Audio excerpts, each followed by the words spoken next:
तो we are going to start heat and energy, ठीक है ना। तो हीट का मतलब इन जनरल मीनिंग हीट मतलब कुछ गर्म लगना, उसे बोलते हैं हम लोग हीट, ठीक है।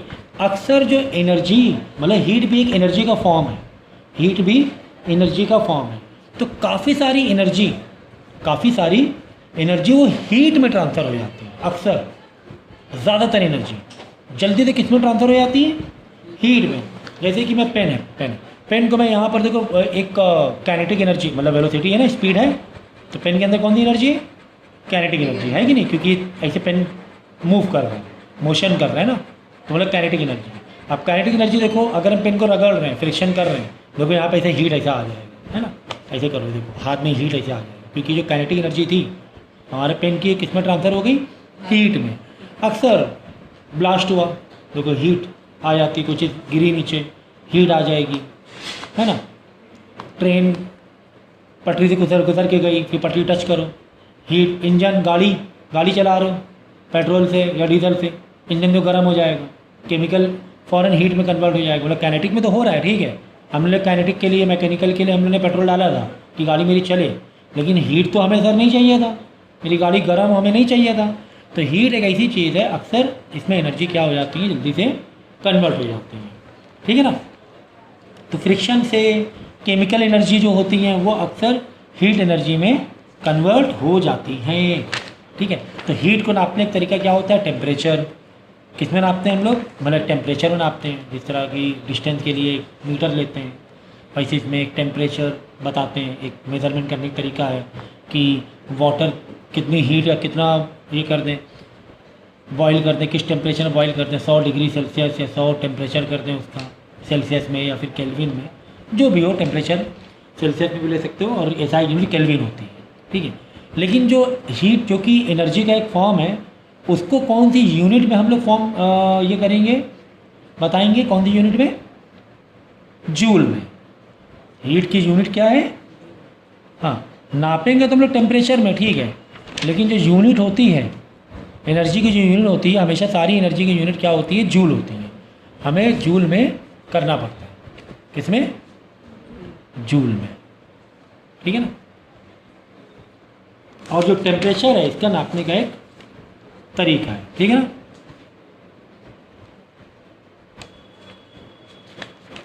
और हीट की प्रॉपर्टी क्या है?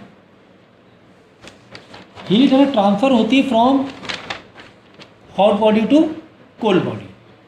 एक बहुत इंपॉर्टेंट फंक्शन है हीट का, एक नेचर है। क्या होती है? हीट जो एनर्जी जो होती है वो कैसे कहाँ से कहाँ ट्रांसफ़र करती है? Hot body to cold body. क्या ये बात सच है? क्या ये बात सच है? हाँ सर, ये बात सच है कि हॉट बॉडी कोल्ड बॉडी, यानी हॉट बॉडी की जो हीट होगी वो कोल्ड बॉडी की तरफ ट्रांसफ़र होगी। गर्म पानी रखो, ठंडा पानी रखो, तो जो उसकी गर्माहट है वो ठंडे पानी की तरफ चली जाएगी। ठंडा पानी गर्म पानी ठंडा नहीं करेगा, गर्म पानी ठंडे पानी गर्म कर देगा,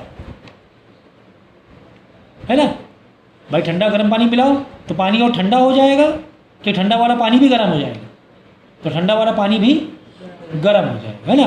जैसे ये 2 पेन है, ठीक है, ये 2 पेन है या 2 रॉड हैं लोहे की, ये बहुत गर्म, ये ठंडा है, तो जो गर्म वाली जो होगी हीट, यानी ये जो हॉट बॉडी है, इससे एनर्जी कोल्ड बॉडी की तरफ जाएगी, ट्रांसफ़र होगी, तो कोल्ड बॉडी भी गर्म हो जाएगी। तो ये एक हीट का नेचर है, ठीक है ना। तो उसको एसआई यूनिट जूल में रिप्रेजेंट करते हैं, इसकी क्वांटिटी हम जूल में बताते हैं, ठीक है। अगर उसका सीजे में बताना है तो 1 जूल किसके बराबर हो जाता है? 10 की पावर 7 ERG के बराबर। ERG से हम लोग एक्सप्रेस करते हैं, तो 1 जूल मतलब एसआई यूनिट। जिस तरीके से भाई 1 मीटर एसआई यूनिट, हालांकि इसका सीजे में कन्वर्ट करेंगे तो कितना हो जाएगा? 100 सेंटीमीटर, 100 सेंटीमीटर। इसी तरीके से 1 जूल तो एसआई यूनिट है, लेकिन उसको अगर हम सीजीएस में दिखाएं तो 10 की पावर 7 ERG। अगर मतलब कि छोटी क्वांटिटी है, जैसे बुक है, बुक को नापते हैं, किस में नापते हैं? मीटर में कि सेंटीमीटर? सेंटीमीटर में, है ना। कहीं रूम है या थोड़ी बिल्डिंग की हाइट है, वो मीटर में नापते हैं हम लोग। इसी तरह कुछ छोटी क्वांटिटी तो ERG में ले लो, लेकिन बड़ी एनर्जी है तो जूल में उसको रिप्रेजेंट करो, ठीक है ना, एसआई यूनिट में रिप्रेजेंट करो। बात समझ में आ गई? पकड़ो यार। और एसआई यूनिट जो है हीट, जो मतलब इसका जो प्लेटफॉर्म है हीट को नापने का, यूनिट तो जूल है, लेकिन इसका प्लेटफॉर्म है वो टेम्परेचर होता है। क्या होता है? टेम्परेचर।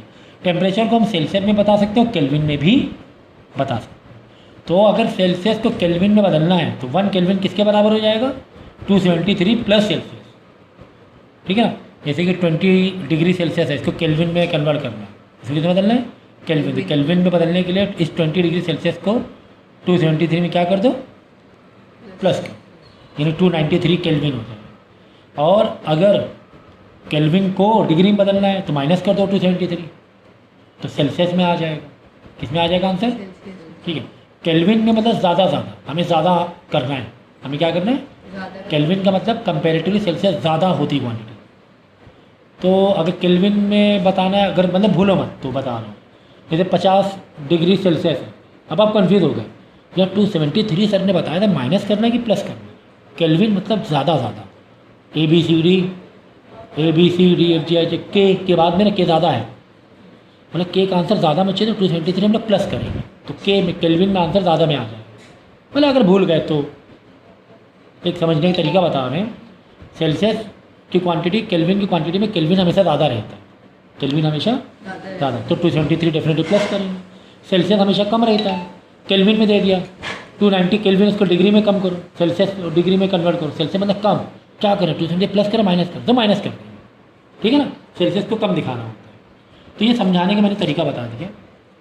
वैसे फॉर्मूला याद रखना, केल्विन इज इक्वल 273.515 हटा दो प्लस सेल्सियस। सेल्सियस में बताना है, Celsius is equal to answer देना है। किस में आंसर देना है? सेल्सियस में। तो 273 उधर जाके केल्विन में माइनस हो जाएगा। अगर आपको केल्विन गिवन है, पूछा कि इसको सेल्सियस में कन्वर्ट करो, तो 273 उधर जाके क्या हो जाएगा? माइनस हो जाएगा। समझेंगे ना? ये है कहानी इसकी।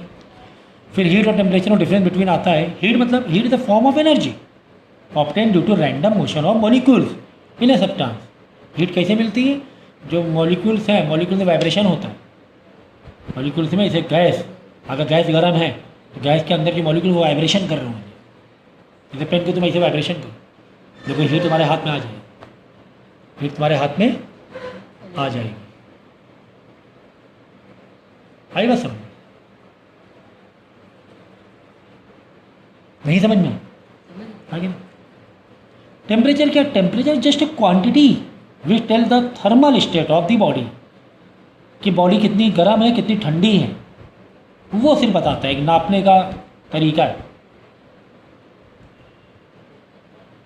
ये तुम 5 मीटर गए, कितनी दूर गए? 5 मीटर या 5 किलोमीटर गए। 5 किलोमीटर के तो वो टेम्परेचर तो नाप के बता दिया कि 5 किलोमीटर। देखिए इसके अंदर पेट्रोल कितना खर्चा हो गया तुम्हारा गाड़ी से जाने में, वो एनर्जी हो जाएगी, हीट हो जाएगी। क्या हो जाएगी? तो हीट को एक क्वांटिटी बताता है, वो टेम्परेचर होता है। कितना कम है कितनी ज़्यादा है, बॉडी कितनी ठंडी कितनी गर्म है।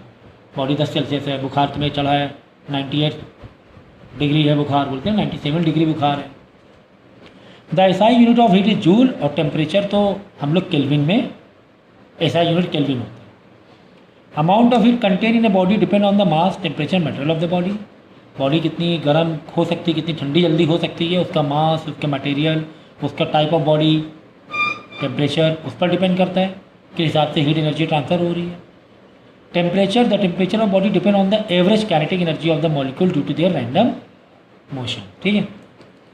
Two bodies having same quantity of heat में डिफर इन देयर टेम्परेचर। हाँ, ये ज़रूरी था यार कि दो बॉडी हैं, दोनों में हीट एनर्जी तो सेम है, लेकिन फिर भी दोनों का हो सकता है टेम्परेचर अलग अलग पता है।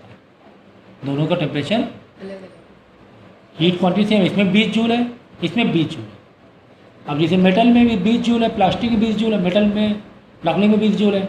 मेटल का टेम्परेचर ज़्यादा बताती है, मेटल में टेम्परेचर, मेटल भी जल्दी गर्म होता है ना, जल्दी हीट पास हो जाती है। When two bodies are placed in contact, the total amount of heat is equal to the sum of heat of the individual bodies. ये ज़रूरी था।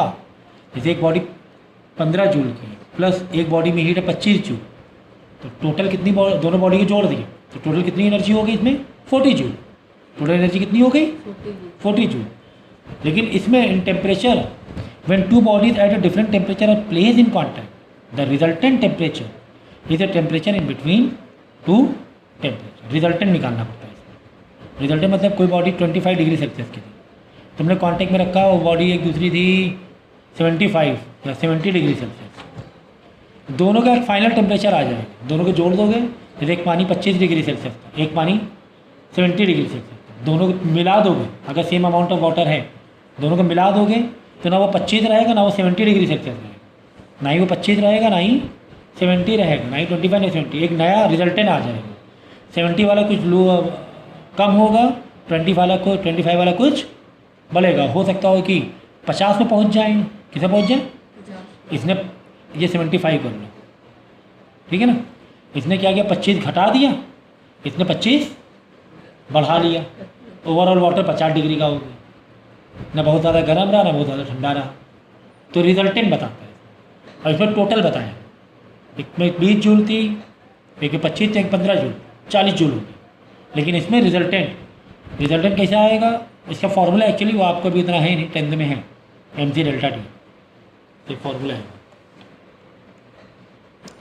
आइए बस, और भी यूनिट है और भी तरीके हैं, जैसे फ़ारेनहाइट एक तरीका है, जैसे केल्विन, जैसे सेल्सियस,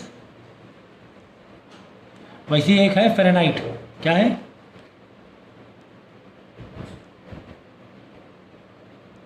फ़ारेनहाइट, ठीक है ना। केल्विन है जैसे सेल्सियस है, जैसे फ़ारेनहाइट, वैसे फ़ारेनहाइट भी। अब सेल्सियस को फ़ारेनहाइट में बदलना है तो ये फॉर्मूला है, जिसको किस में बदल लो यार। तुम्हें लीनियर इक्वेशन आता है, तुम्हें मैथ का लीनियर इक्वेशन आता है, तुम्हें एफ गिवन है और सी में निकालना है, तो 5 को इधर आके मल्टीप्लाई करा दो। एफ गिवन था, समझो 100 फ़ारेनहाइट, तो उसके सेल्सियस में बदलना है। तुम्हें फॉर्मूला याद था, तुमने 5 को ले क्या कर दिया, उधर मल्टीप्लाई करा दिया। भाई सी अगर निकालना, सी को तना करोगे, सबको उधर भेजो, निकाल लेना आंसर, कैलकुलेट कर, इतनी मैथ तो आती है। या तुम्हें सेल्सियस दिया और फ़ारेनहाइट निकालना है, जो निकालना है उसको तना रखना है, जो निकालना है उसको तना रखना है।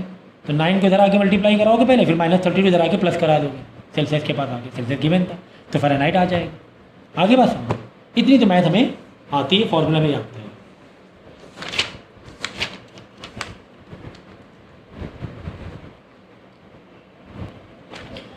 समझ में आ गया सर, समझ में। अब देखो नेक्स्ट है थर्मल एक्सपेंशन।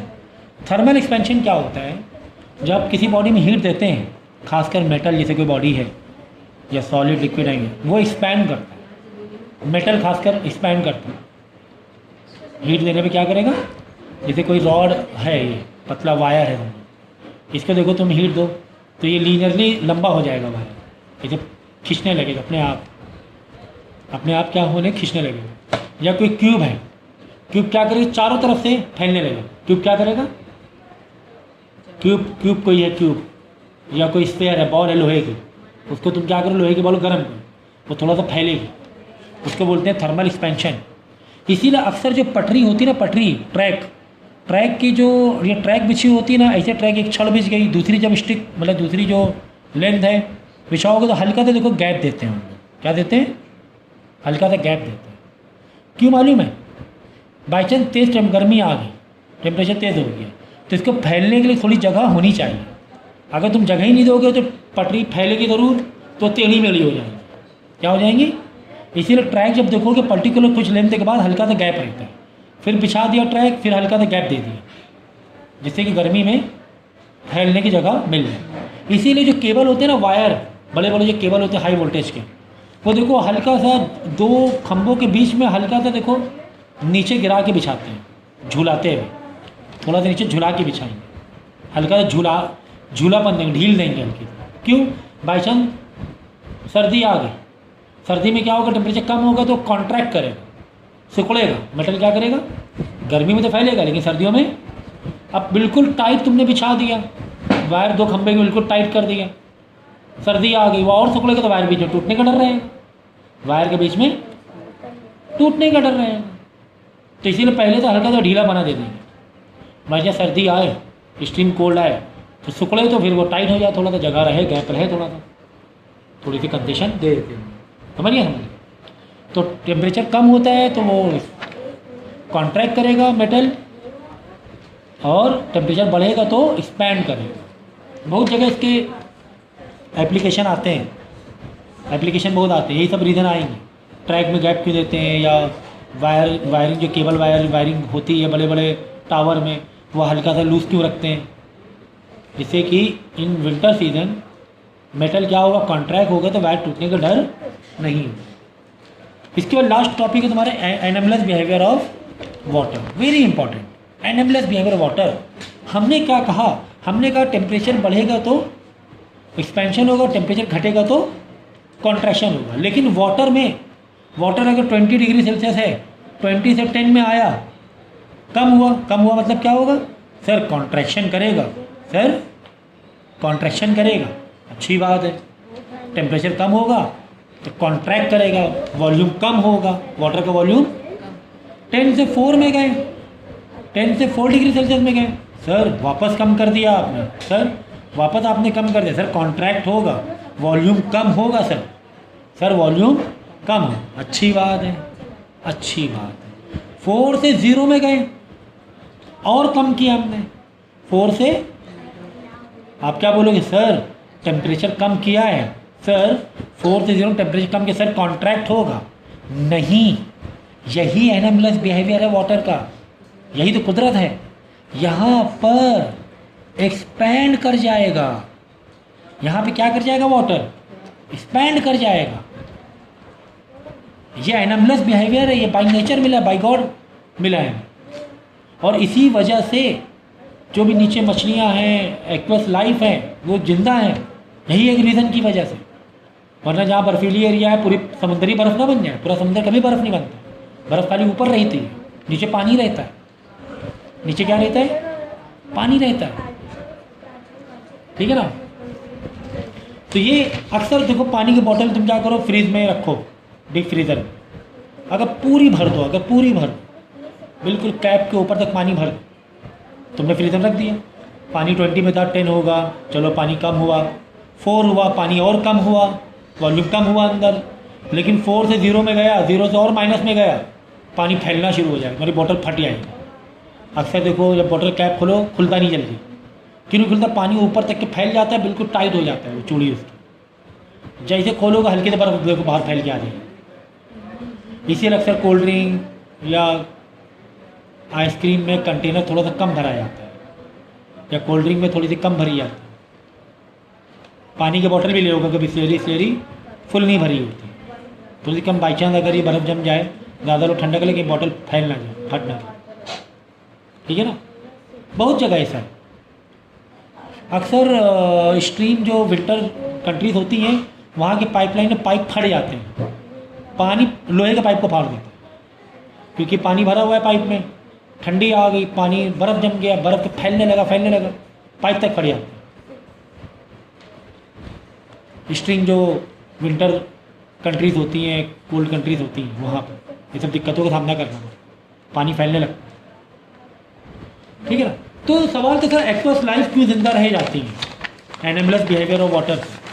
यहाँ पे देखो पहले क्या हो रहा है, वॉल्यूम कम हो रहा है, देखो टेम्परेचर, हम यहाँ पे टेम्परेचर बढ़ा रहे हैं, चलो टेम्परेचर बढ़ा रहे हैं तो उल्टा होगा टेम्परेचर बढ़ाने में, ऐसे जाओ, यहाँ पे -10 डिग्री है,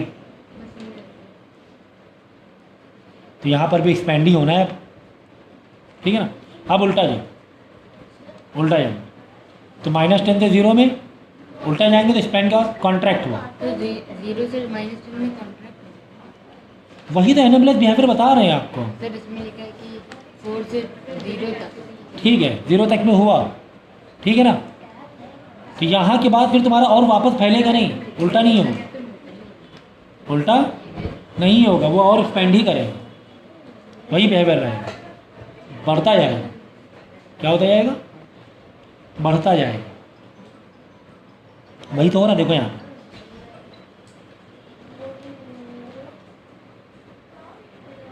ये वॉल्यूम है। तो अब उल्टा जाओगे, -0 में गए तो इस आप बोलोगे सर टेम्परेचर बढ़ा रहे हैं, स्पेंड होना चाहिए, स्पेंड नहीं कॉन्ट्रैक्ट होगा। टेम्परेचर बढ़ाने में क्या होगा? कॉन्ट्रैक्ट। 4 तक में उल्टा बिहेवियर है ना, 0 से 4 से टेम्परेचर बढ़ा रहे, स्पेंड होना चाहिए, नहीं कॉन्ट्रैक्ट होगा। वाटर की बात हो रही है। हाँ आगे की ठीक है, 4 से 10 में गए एक्सपैंड गए होगा, 10 से 28 में गए तो एक्सपैंड होगा, तब तो ठीक है। लेकिन यहाँ पर उल्टा लिखना है, इधर से इधर आओगे स्पेंड, इधर से इधर आओगे तो कॉन्ट्रैक्ट, ठीक है ना।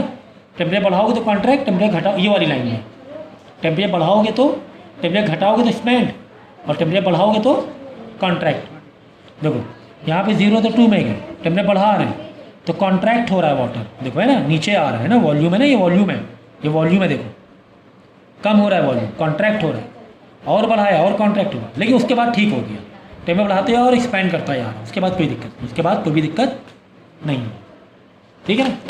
यहाँ पर देखो डेंसिटी, हमें पता है कि वॉल्यूम कम होगा तो डेंसिटी क्या होती है, बढ़ती है, वॉल्यूम कम होने पर डेंसिटी क्या होती है, बढ़ती है ना, क्योंकि डेंसिटी का फॉर्मूला क्या है, मास अपॉन वॉल्यूम, वॉल्यूम कम होगा तो डेंसिटी बढ़ेगी। अब देखो इसे वाटर है, ये समुंदर है, क्या है, समुंदर है, सी, ओशियन या सी। होता क्या ऊपर है भाई, पानी अगर ठंडा हो रहा है तो किसकी वजह से ठंडा हो रहा है पानी, एटमॉस्फेयर की वजह से ठंडा हो रहा है, तुम थोड़ा अंदर जाके बर्फ़ में डाल दिया, एटमॉस्फेयर की, एटमॉस्फेयर कम हो तो नीचे ऊपर का वाटर भी कम होने लगेगा। होता क्या है कि 4 तक में वाटर पहुंच गया, पहले क्या हो रहा था मालूम है, पहले ये हो रहा था वाटर 20 में था, 20 से क्या हुआ 10 हुआ, 20 से क्या हुआ 10 हुआ, वाटर 10 डिग्री हुआ, तो एक्सपेंशन या कॉन्ट्रैक्शन, फिलहाल कॉन्ट्रैक्शन, फिलहाल तो कॉन्ट्रैक्शन फिलहाल नॉर्मल है, मतलब वॉल्यूम कम, वॉल्यूम क्या हुआ, कम हुआ, वॉल्यूम कम होने से क्या हुआ, डेंसिटी बढ़ी, यहाँ वाले वाटर की, भाई पहले ऊपर का पानी ठंडा होगा ना, 20 से 10 हुआ, 20 से 10 होने में पानी क्या हुआ, वॉल्यूम कम हुआ कि ज़्यादा हुआ, कॉन्ट्रैक्शन एक्सपेंशन हुआ, कॉन्ट्रैक्शन हुआ, 20 से 10 में नॉर्मल बिहेवियर है, कॉन्ट्रैक्शन होना मतलब वॉल्यूम कम होना, वॉल्यूम कम होने मतलब डेंसिटी, यहाँ की डेंसिटी बढ़ गई तो पानी नीचे आ गया, डेंसिटी बढ़ गई तो पानी नीचे डूबेगा ना, भाई इधर की डेंसिटी कम, इधर की ज़्यादा, तो ये वाला डूबेगा, मतलब ऐसे साइकिल होगा। अब ये वाला पानी ऊपर चला गया, ये ठंडा हुआ, ये नीचे आ गया, ठंडा हुआ मतलब वॉल्यूम कॉन्ट्रैक्ट हुआ, मतलब डेंसिटी बड़ी कम हुआ, ये आ गया, फिर ऐसे ही साइकिल होता गया होता गया होता गया, एक टाइम पे आके 4 डिग्री सेल्सियस पूरा पानी हो गया। 4 डिग्री के बाद की कहानी, ऊपर ये 4 डिग्री में पहुंच गया, साइकिल हो के सारा पानी 4 डिग्री हो गया, ओवरऑल 4 डिग्री हो गया। अब ये 4 से 2 की बारी है इसकी, पहले यही पानी ठंडा होगा ना, 4 का 2, जब ये 4 का 2 होगा तो नीचे वाला 4 वाला ऊपर जाएगा, 4 फिर ऊपर जाएगा, लेकिन सुनो जब ये इससे कम होगा, 4 से कम होगा तो डेंसिटी ज़्यादा बढ़ेगी, तो ये नीचे डूबेगा, ऊपर वाला नीचे वाला पानी ऊपर आएगा, लेकिन यहाँ पर साइकिल बंद हो जाएगा, साइकिल करना पानी बंद हो जाएगा। क्यों सर बंद हो जाएगा, देखो 4 से जब तुम 0 में गया पानी, ये 4 से 0 में गया तो वो ये क्या हुआ, वॉल्यूम बढ़ा कि घटा,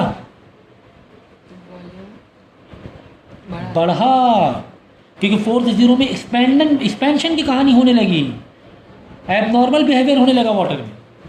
4 डिग्री सेल्सियस से 0 में जाएगा तो वॉल्यूम कम नहीं होगा, वॉल्यूम बढ़ेगा वाटर का, यही तो वाटर का एनोमलस बिहेवियर है। एक्सपेंशन होगा, वॉल्यूम बढ़ेगा, वॉल्यूम बढ़ना मतलब डेंसिटी कम होना ही ज़्यादा होना, डेंसिटी ज़्यादा, वॉल्यूम बढ़ना मतलब डेंसिटी कम होना, क्योंकि डेंसिटी वॉल्यूम में इनवर्स रिलेशन। तो जब वॉल्यूम बढ़ेगा तो डेंसिटी कम होगी, यानी अब जाके जब साइकिल, जब सब पानी 4 डिग्री हो गया, फिर ये पानी जब और ठंडा हुआ तो इसकी डेंसिटी क्या हो गई, कम हो गई, क्योंकि ये एक्सपैंड कर गया, ये कम हो गई, ये नीचे डूबना बंद कर गया। अब ये नीचे डूबेगा ही नहीं, अब ये नीचे डूबेगा ही नहीं, वो साइकिल बनेगा ही नहीं, डेंसिटी कम, तैरने लगेगा ये, तो बर्फ़ तैरने लगती है इसीलिए, नीचे पानी सेफ रह जाता, ऊपर जो बर्फ़ कंडक्शन के थ्रू हो गई, नीचे पानी रहेगा, नीचे एक्वा लाइफ, मछलियाँ सब जिंदा रहेंगी। पहले काम दिखाओ, ये कंडीशन दिखाओ पहले, यू गॉट इट। सर ये पानी में क्यों होता है, ये एनोमलस बिहेवियर है वाटर। अब उतनी हाई एडवांस लेवल स्टडी आपको नहीं है फिलहाल, इसीलिए दिया एनोमलस एबनॉर्मल बिहेवियर वाटर में। समझ में आ गया। यहाँ पे देखो डेंसिटी और टेम्परेचर, टेम्परेचर 0 से 4 में तक में तो ठीक है, नॉर्मल है, ये नॉर्मल बिहेवियर है,